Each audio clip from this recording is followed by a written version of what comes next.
नमस्कार, मैं हूं फरहान। आप देख रहे हैं नेक्स्ट 9 न्यूज नेशन। नवीन जिंदल और नुपुर शर्मा, इनके बयान के बाद आखिर इतनी बड़ी प्रतिक्रिया कैसे हो गई मुस्लिम देशों की। इससे पहले यति नरसिंहानंद ने भी इस तरह के बयान दिए थे, धर्म संसद भी हुई थी, लेकिन आखिर अब क्यों इन देशों ने आपत्ति जाहिर की? क्या कारण है? क्या केवल पैगंबर के ऊपर जो अभद्र टिप्पणी की गई है?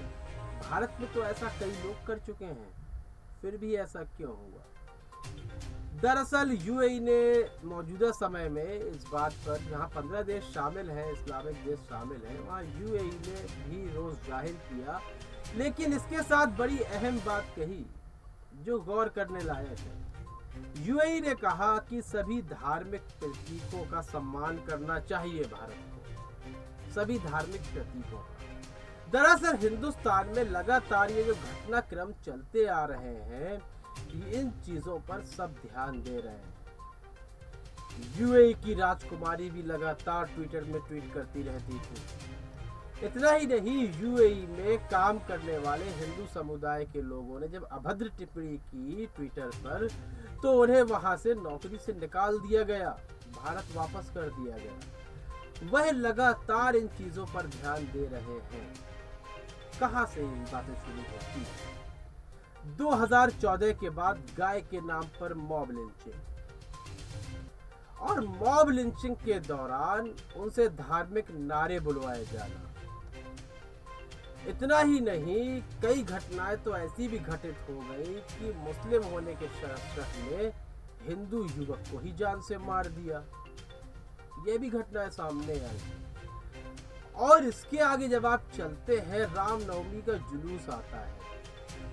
चलिए, या एक शब्दों का जो युद्ध होता है वह चलता रहता है। जिस तरह बहुत सारे सॉन्ग बनाए गए जो मुस्लिम विरोधी थे, बहुत सारे नारे बनाए गए जो मुस्लिम विरोधी थे, लेकिन मस्जिद पे चढ़कर झंडा फहराना। पिछले दिल्ली दंगों को आप देखें, जिसमें कपिल मिश्रा भी शामिल थे, तब भी मस्जिद पे चढ़कर झंडा फहराया गया। दरगाहों का तोड़ा जाना हरियाणा में, गुजरात में, ऐसी तमाम घटनाएं सामने आई जहां धार्मिक प्रतीकों को, जो इस्लामिक झंडे होते हैं, उनको जलाया गया। तो यह लगातार बातें सामने आ रही थी और लगातार सारे देशों के पास ये पहुंच रही थी।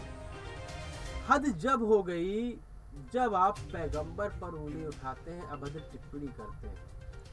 इससे पहले आपने हरिद्वार और रायपुर की धर्म संसद में देखा किस तरह हिंदू युवकों को हथियार उठाने के लिए प्रेरित किया जा रहा है। पढ़ाने के लिए प्रेरित नहीं कर रहे थे, हथियार उठाने के लिए, दंगाई बनाने के लिए, हत्यारा बनाने के लिए लगातार प्रेरित किया जा रहा था। यह बातें केवल भारत तक ही सीमित नहीं रही हैं, और इसमें महत्वपूर्ण योगदान निभाता नजर आ रहा था पाकिस्तान। इमरान खान, जो कश्मीर मुद्दे को भी लगातार अंतर्राष्ट्रीय करने में लगे हुए थे, इन बातों को भी वे लगातार दूसरे देशों तक पहुंचा रहे थे। और इमरान खान और पाकिस्तान का यहाँ पर कोई यह नहीं है कि वे मुस्लिम धर्म की रक्षा के लिए उतरे हैं, बल्कि वे अपना उल्लू सीधा करना चाहते हैं, यह मकसद था। लेकिन जो अन्य देश सामने आए, उन्होंने सारी बातों को नोटिस किया है कि नुपुर शर्मा और नवीन जिंदल को पार्टी से बाहर करने के बाद भी वे शांति नहीं पकड़ रहे हैं, बल्कि 15 देश हो गए जुड़ते जुड़ते।